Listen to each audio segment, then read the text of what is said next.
No vídeo passado nós tratamos da controvérsia entre a Igreja Católica e a ciência moderna, principalmente no início da modernidade, início das descobertas científicas, por volta de 1450 até 1750, um período crítico na relação igreja-ciência, de tal forma que a igreja, acostumada a ter a prepotência, o poder sobre coisas econômicas, políticas, sobre a questão religiosa e cultural, achava-se única intérprete da verdade e tomava como referência a teologia.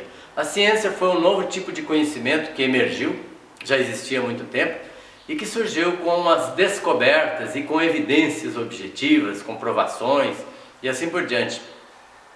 E ao falarmos sobre o mito da criação, no Gênesis, sobre a interpretação da Bíblia, nós precisamos demonstrar o seguinte: primeiro, há um referencial importante que é o teológico, o dado da fé, a revelação divina do seu amor, da sua bondade, do seu poder salvífico.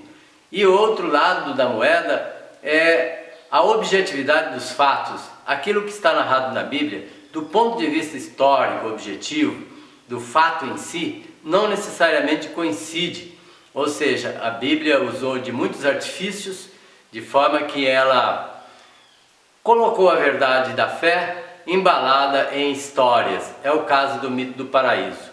No entanto, ao falar das origens, nós precisamos entender que o universo teve uma origem, assim como a Terra e o ser humano, histórica, muito longa, que os registros objetivos são as lentes modernas, quando então os cientistas aplicam as tecnologias para desvendar os segredos da origem do universo, assim como do planeta Terra e do próprio ser humano. No caso do ser humano, os fósseis, isso é, aqueles restos que encontrados, arcaicos de milhões de anos atrás. Escavadores são como Indiana Jones hoje em dia, em busca da Arca da Aliança, ou seja, em busca das evidências sobre as origens do ser humano. A antropologia moderna tem como pressuposto básico as descobertas recentes da biologia e da paleontologia. Mas o chute inicial foi dado por um pensador, inclusive religioso, chamado Lamarck, no campo da biologia, através da sua teoria de que os animais transmitem hereditariedade, ou hereditariamente se transmitem os seus genes, e esses se transformam e se adaptam aos ambientes. Mas quem realmente ficou marcado na história foi o Charles Darwin, o cientista inglês, com a teoria famosa da evolução, publicada em 1850, e em sua obra ele fala sobre também a descendência do homem e relatou biologicamente o conceito de evolução como progresso positivo do ser mais simples para o mais complexo. Ou seja, primeiramente surgiram os animais mais simples e eles foram, em milhões de anos, sofrendo mutações genéticas de tal forma que foram se adaptando a novas realidades e às transformações do próprio planeta Terra, nesses milhões de anos, até que se evoluísse para a espécie do próprio ser humano, através desse conceito de seleção das espécies. Se você tiver a oportunidade, veja aquele documentário interessante de HC, A História do Mundo em 2 Horas, que faz uma retomada de tudo isso de forma muito didática e interessante. Hoje há um certo consenso no meio científico, e por que não dizer aceito pela elite pensante da Igreja Católica, a elite pensante, de que somos todos filhos da mesma poeira cósmica, como dizia o cientista Carl Sagan. De tal forma que o universo teria surgido cerca de 13,7 bilhões de anos atrás, pelo famoso Big Bang. Você deve ter ouvido falar. E o planeta Terra simplesmente surgiu bem mais tardiamente, talvez há uns 4 bilhões de anos atrás. Agora, a vida na Terra, 4 ou 5 bilhões de anos atrás, a vida na Terra provavelmente surgiu há 3,5 bilhões de anos atrás. A biodiversidade criativa permitiu a existência dos invertebrados há 600, 700 milhões de anos atrás, até que também surgiram os répteis há 250 até 65 milhões de anos atrás, os dinossauros, lembra disso? Os mamíferos há 65 milhões de anos atrás, dos mamíferos há 8 milhões de anos atrás, surgem os hominídeos. O gênero homem, gênero Homo, há 3 milhões de anos atrás, e a espécie humana há 350 mil anos atrás, e o homem moderno talvez há 60, 70 mil anos atrás. Nós somos muito novos nesse processo longo e evolutivo. Portanto, podemos dizer que os antropóides viveram há 10 milhões de anos atrás.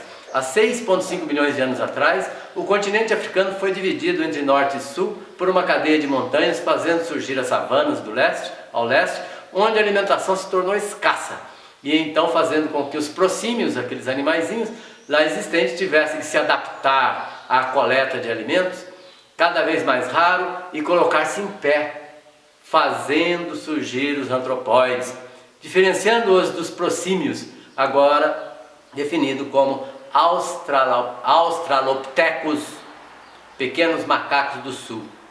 Então a emergência da vida surge basicamente nesta linhagem evolutiva. Veja, os hominídeos há 10 milhões de anos atrás, 10 milhões de anos é muito tempo, o australopithecus há 4,5 milhões de anos atrás, o Homo habilis, aquele que tem a habilidade de lidar com ferramenta, por exemplo, para caça, há 2,2 milhões de anos atrás, mais ou menos no mesmo período, o Homo erectus, o Homo sapiens, aquele que sabe, né, que tem inteligência, apenas há 300 mil anos atrás.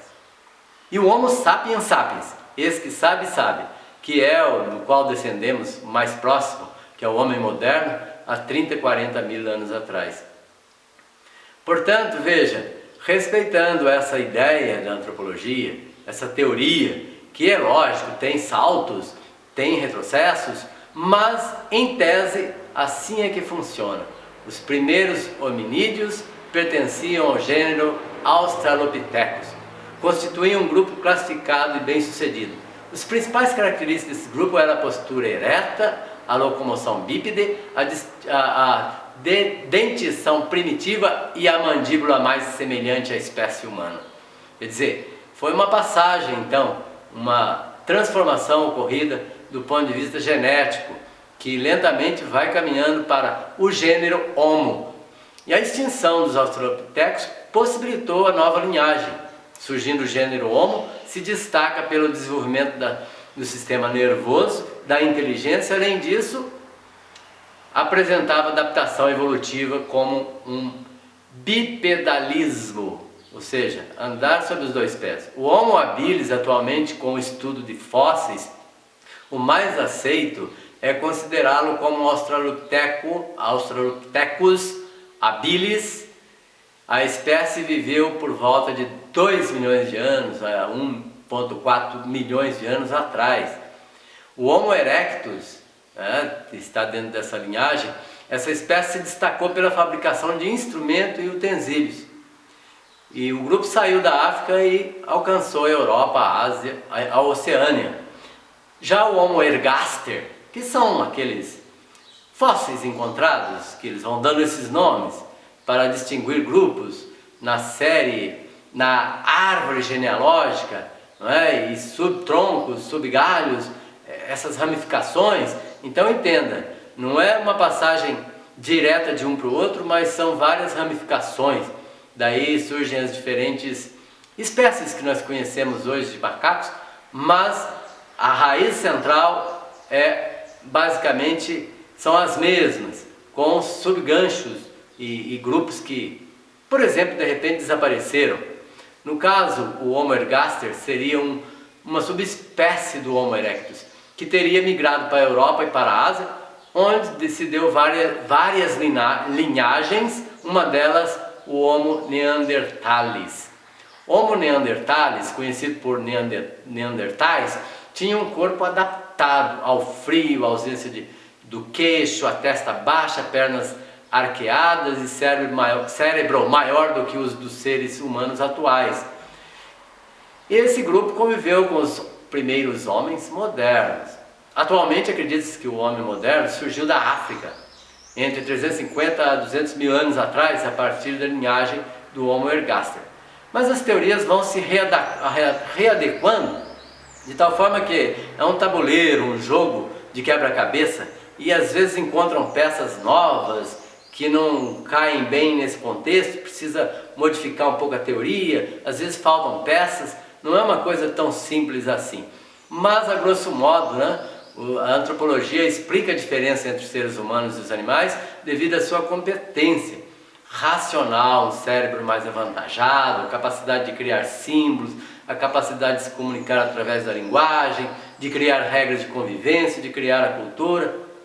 Houve um longo processo de humanização, através da criação da cultura, pela qual nos libertamos da natureza bruta, sem deixarmos de pertencer a ela.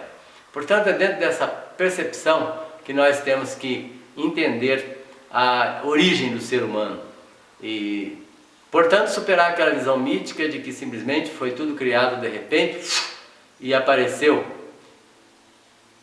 Para Deus, porém, é importante saber, não há barreira de tempo e espaço.